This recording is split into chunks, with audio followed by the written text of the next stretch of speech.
We've all lost things, some things more valuable than others. In 1 Samuel chapter 30, we read about how David lost everything.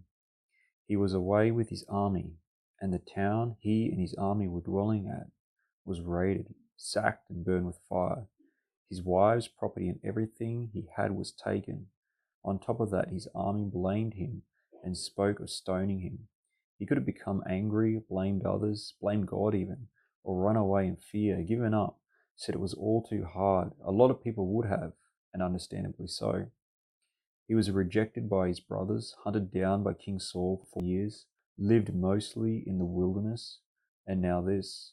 Finally, his own men wanted to kill him. He could have complained, but no, he encouraged himself in the Lord. He strengthened himself in the one who has the answer for everything, and David recovered all. Just after that, he was crowned king. He was right on the verge of the biggest breakthrough of his life, and he could have missed it. But he didn't, because he trusted in God's plan for his life, and that required humility. In the stream of life, we can lose things, something that God has called us to, and we knew it was him.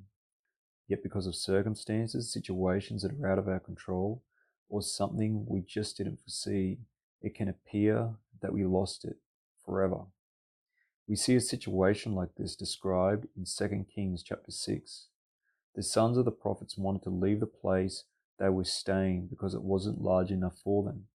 So they went down to the Jordan with Elisha, the prophet. When one of the men was cutting down a tree, the axe head came off the handle and fell into the water. He tells Elisha. Elisha asks him where it fell. Then he does something strange. He cuts down a stick and throws it into the water in the location the axe head landed, and the iron did swim.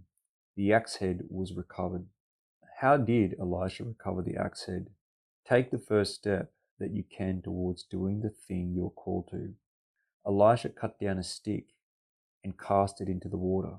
Not a tree, but a stick. He took the simplest step forward that was connected to the mission, cutting down that stick. He then cast the stick into the water in the area it landed.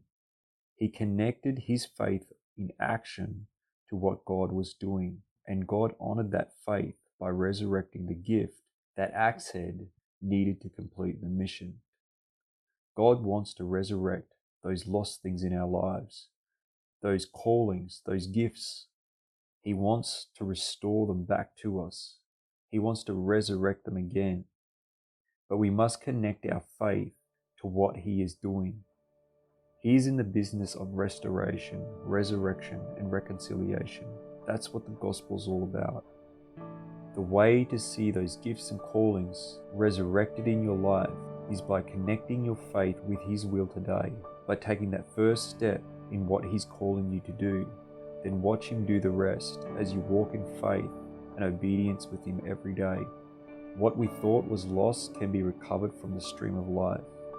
Whether God has called you to write a book, to start a ministry, to start a business, whatever it may be, God will bless it as you take those first steps. It's not over till it's over.